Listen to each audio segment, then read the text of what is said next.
was playing nurse, doctor, psychologist, mom. I couldn't do all of those. And I thought, you know what? I need some help here. I need to figure this out, how we can make an easy transition so we can keep on living. So I don't have to be constantly overwhelmed and a wigged out mom. I want to be a loving mom to her. Making that transition emotionally for me at that time was bittersweet. It was a relief, yet it was also, no, I knew my time was short with him, so every moment was, precious. They didn't know how long, but it wasn't, they knew it wasn't going to be 6 months or a year. It was probably in weeks.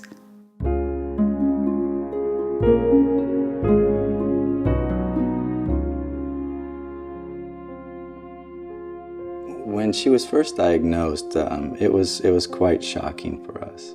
We weren't quite sure what to expect, let alone never even heard of Friedreich's ataxia before.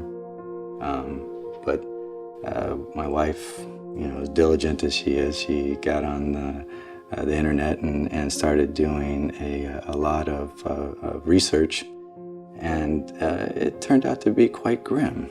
Progression has been, in the beginning it was slow. It's almost like they plateau at a certain point, and then when they drop, they plummet. And so when you're in your state of plateau, you're functioning fine. We're functioning well as a family. It's when she drops all those steps that you start grieving all over again. So this disease, because it continually is progressing, we've never stopped grieving. The kind of leukemia Riley had was acute myeloid leukemia. It's rare for a child to get AML. They gave him a 50% chance right away, right when we went to the ICU. When we made the transition from treatment to comfort care, it was pretty much near the end. This was really difficult for me because I had been through cancer twice myself, and it was never a concept to me that he wouldn't make it. I always want to keep a positive for my son. I said, you know what, there's always something else, let's keep looking. And my husband wasn't quite at that point yet to switch to just being done. He had one more chemo he wanted to do. That day, Riley had said, Mom, I'm done. I don't want to do any more. I said, well, you need to talk to your dad about it.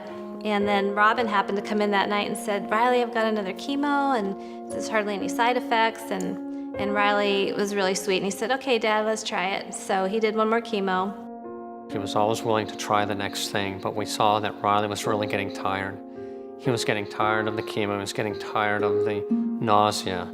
And we knew that it was time that he needed to be more comfortable. And Riley was so smart. He was ready to be in the comfort mode for a while before that, but he was being strong for all of us. In fact, he mentioned to me, Mom, I just want to go home to be with Jesus.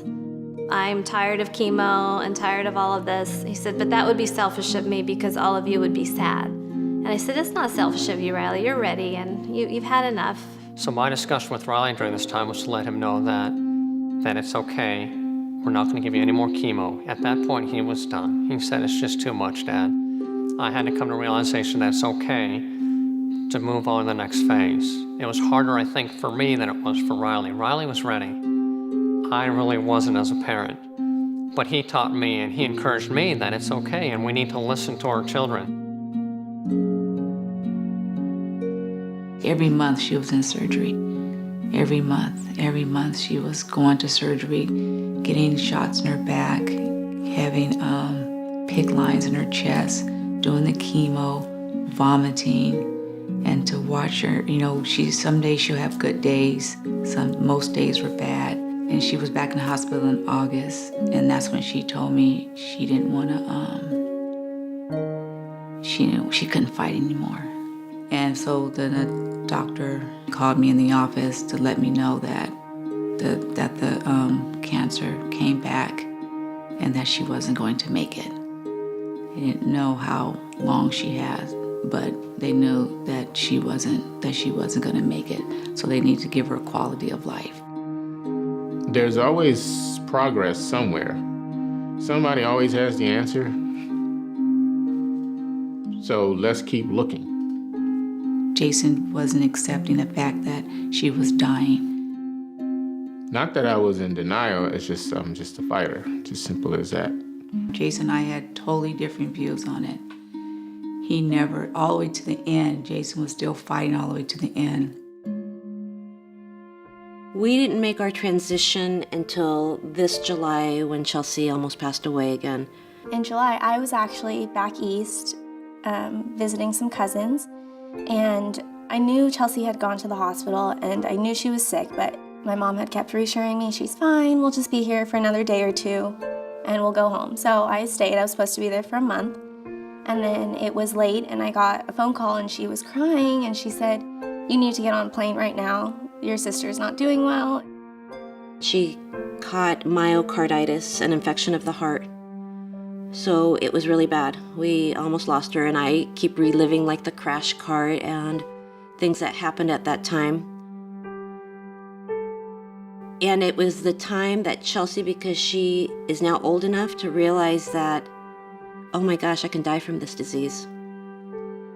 And it really hit us, the reality that yes, it's close, that she has a diagnosis that's life-threatening. And we spoke with Chelsea, and she talked about her life and death experiences, and we just want to make her comfortable, and she's sick of hospitals. Deep down inside, we knew that, this particular day would arrive. We just didn't expect that it would be so soon. So we made that decision to transition her to have more care here at home. Let's let her be treated here where she's comfortable, where she's happy, where we can all be here. It's not as sterile for us. She's made it very clear she doesn't really want to go back there. When end-of-life issues arose with Riley, we had some differences of opinion, my wife and I, Laurie. And neither one of our opinions, I think, were wrong. It's just we looked at her from different perspectives, and that's okay. And then when we had the discussion to transition into the comfort, I was already there and ready. I was further along than my husband and boys because I cared for him every day. I just knew there wasn't much time. I just wanted to enjoy each day. All of us wanted to keep fighting, We were with our dad on that. We just wanted to see what was next. What could we do? What could we possibly do to make him better? When we made the transition from treatment to comfort care, it was pretty much near the end. I would say there was a lot of fighting going on in my son's hearts, or I don't want to say fighting, but fighting for their brother. Like they were just not going to give up or not going to give up. And I think they felt like maybe everybody was just giving up. The reality is she had a much more intimate discussion with Riley with regards to end-of-life issues, where I was always trying to paint a rosy picture. I was always looking for something else. She saw in his eyes and her motherly instinct realized that Riley's really getting tired. Once we came to the realization that, we couldn't take the pain away from him, we couldn't take his place, we didn't want him to have to endure that pain any longer. So that kind of helped with the transition that he's okay with this, he's ready to go home, he's ready to, free himself from the pain and just focus on being comfortable and loving each other, and that really brought us together through that time.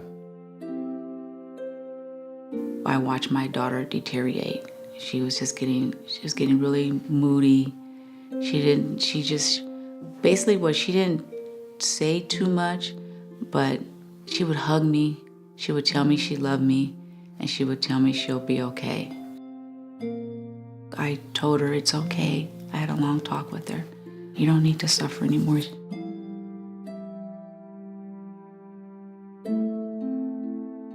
Hospice has brought about a lot of ideas for us in terms of taking care of Chelsea. There's different aspects of hospice. They have social workers that come in and help us bring out beautiful things with Chelsea. And of course, the nursing group is fabulous and the support we receive there. If we ever have questions, I have someone to call now. But the palliative care was definitely, I think, what brought her back around. She became her old self. She was starting to smile. She was happier. transition's been good. I think the transition's been good. It brings peace to all of us. It makes it a little easier for all of us. We still enjoy laughter. We still want to live. We still don't want to focus on doom and gloom. We want to focus on whether our lifespan is 18 years or 100 years. It's the quality of those years. The benefits have been more assistance in the home. They have been teaching us new things, how to cope with things, how to bring out the life in Chelsea, whatever may be left. You know, she has a lot left. I don't care if it's only a week. That's a lot. You focus on what you have, and the transition has been good because it's brought a sense of peace amongst all of us. My advice to other parents in the same situation would be to keep communication open, no matter what stage of the process you're in. Your child will let you know it's okay, at what point it's okay to start having those discussions. Chelsea will let us know. She has told us that when she's ready to stop fighting, she'll let me know. So I think the advice is listen to your kids. Listen to the whole family.